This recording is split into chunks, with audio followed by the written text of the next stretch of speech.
Hey, Earthgard here, and it's time to talk about Frieren. And this episode started off pretty dark. I didn't expect this. Usually the episodes just start with a chill theme, so to say, a gag or something like this. The group doing something funny, bickering a bit, some comedy there, lightheartedness. Then we get into a lesson or so. But then when you get to a more serious arc, we get something like this. And this one definitely started dark and honestly made a character that I had little interest in from season 1 of the proctors from the exam, Gennow get a lot more interesting, especially with this episode. And Mommy Method is back, the MILF. But yeah, where is our healer that enjoys MILF? He's missing out so much.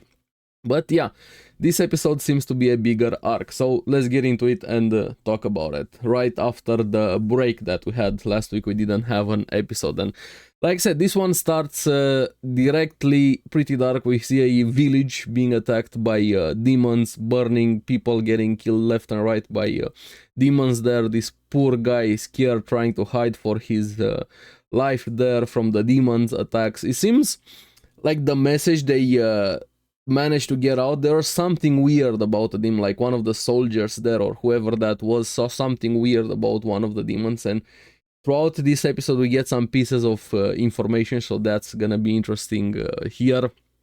But yeah, this village got obliterated, and we find later in the episode it's Gennow's hometown being destroyed here, and I liked him quite a lot. He's very different from how people would have reacted to something like this. We see Method is back also, and Gennow with a demon, that demon begging for his life, saying he has a son wanting to survive, and Gennow just fuck off. I've heard this word so many times. Kills the demon instantly, zero hesitation. I like that quite a lot. He felt like the Terminator. Fuck demons.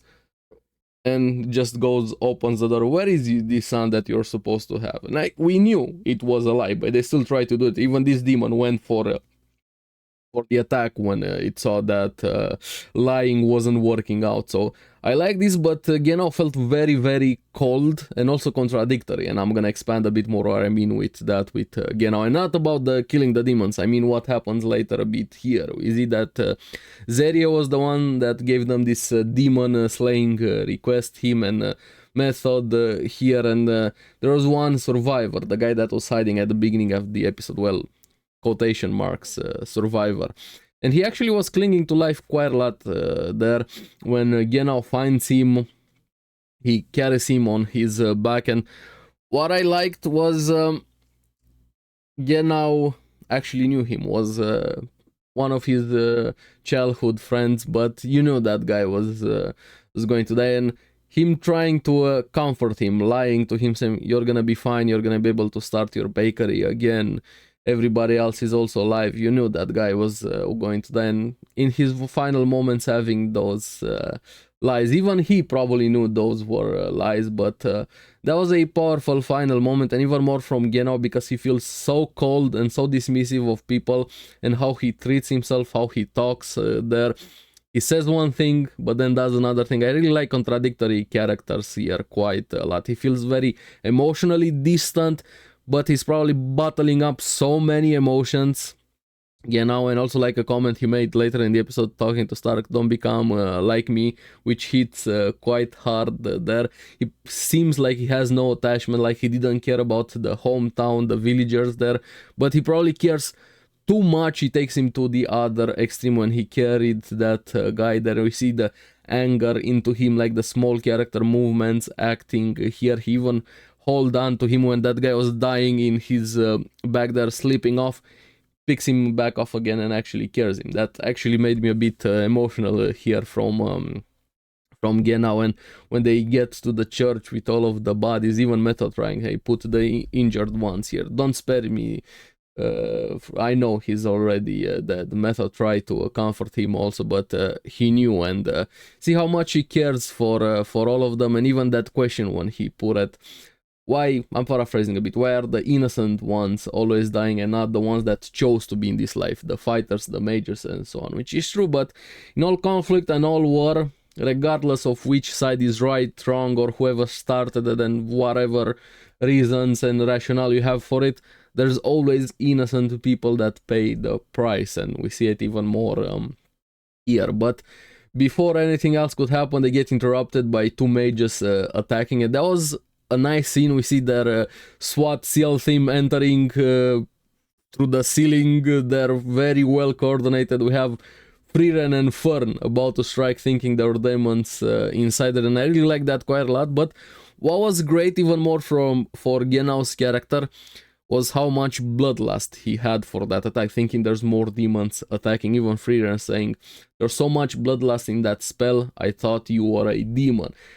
And I like characters like this. You see how much emotion they have, and especially the negative ones, they focus for them quite a lot, bottling them up, and outwardly seeming very emotionless here. So Gennow quickly became very interesting characters here, and after this we see a bit of a build-up, suspense building for things to come and interactions from them, and the comedy is still here, even in this dark place. We have them, we're gonna get to that, but what I like the moment here was a bit of the connection between Gennow and Stark. Stark going to pray for the dead and sharing that his village was also destroyed by demons, kind of connecting a bit with Gennow, and also the question again, what's happening? Why haven't the bodies been eaten? Demons eating bodies there, they enjoy killing. Same thing happened with village, with Stark's village here.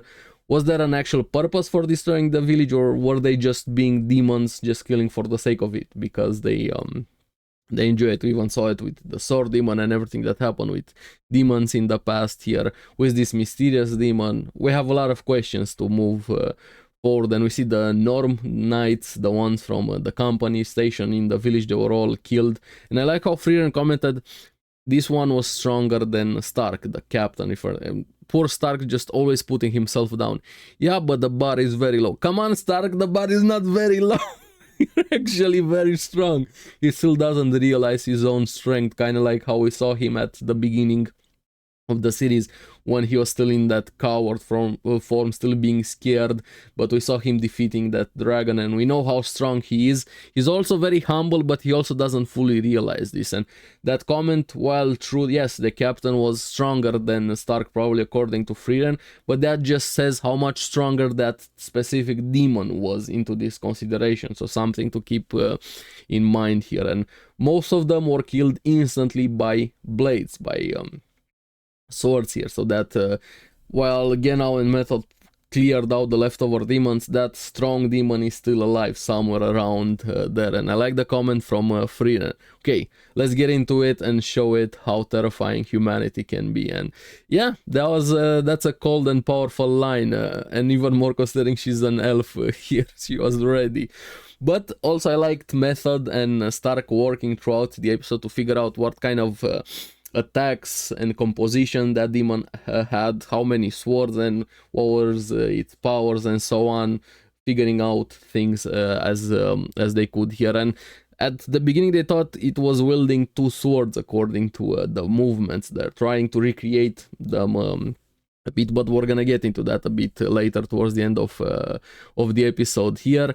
But the search begins. Now, first, they also need food, and this is where we also have the comedy. And I have to say that brick bread is hard as fuck, but what sells it so much and kills me, it's the sound. Whoever made the sound design biting, and you hear them actually chewing bricks. Like, the sound sells it so much. They're literally eating bricks.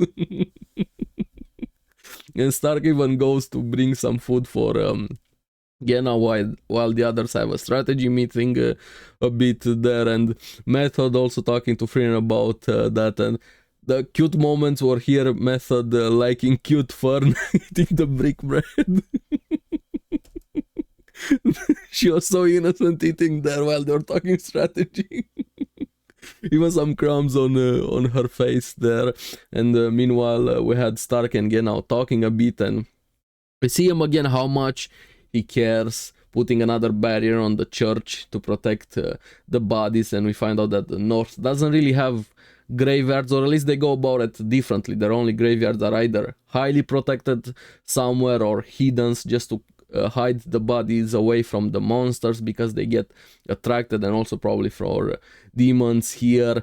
Even the norm ones from the company told them, hey, just cremate them. Yes, but cremating bodies actually is even more painful for that, even though at some point they're gonna have to accept it. He's very cold, calculated, but also very emotional at the same time. He knows what he's saying, how he comes off, and he understands the meaning behind the things that are happening. And I like characters like this quite a lot, and sometimes somebody needs to be this voice there in that room. So while in season 1 he didn't have a lot of screen time, I'm liking him quite a lot more in this episode, Gennow here. But also see the clergy said no with cremating the bodies, and he understood that there. So yeah, then we have Method, Frieren, Fern talking, and we see how they got the notification for the demon slaying request, that cute rabbit coming there for the message for Fern, and Frieren was just sleeping again, those positions for sleeping. And first class message, mages have a lot to do, and we see Method being Zeria's student there, or slash underling here. And I like how Fern instantly, yeah, but I decline, I refuse to, you're a good girl, Fern. But Method just accepted because she really likes Zeria. She finds her small and cute. And also Frieren. But what killed me, I was laughing so much when Method said that. The pouty face Fern had in the background being jealous. She's mine. Don't you dare touch her. Frieren is mine. I saw you there, Fern. That probably had more bloodlust than Gennow. But here after this we had that comment from Gennow talking to Stark, don't then end up like me. And I'm really curious what exactly happened with Gennow to get him into how he is right now. So hopefully we get more screen time with Gennow. He seems like a lot more interesting now compared to season 1. But also towards the end of the episode, thanks to Method and Stark, they figured out, and I'm jealous about Stark bumping asses with Method, they figured out that this demon uses 4 blades instead of 2. So more than Zoro from One Piece. But yeah, apparently it looks like this snake creature thing, kind of like a Naga, if you've ever heard of Naga, half snake, half human, and more arms there. I like Naga designs quite a lot here, so I'm curious to see what exactly is happening with this demon, the village, what's fully going on with everything. So yeah, great episode here, much darker than normal as we have had with the series, but I'm locked in. Here seems to be a lot more serious arc, so to say. So let me know what you guys thought about the episode. Would you eat that brick bread, and what do you think about Gennow? Let me know in the comments below. As always, thank you very much for watching. Remember to like and subscribe, helps me quite a lot, and you guys get the latest videos on the series that I follow. So keep enjoying Frieren. I'm gonna see you again on the next one. Bye bye.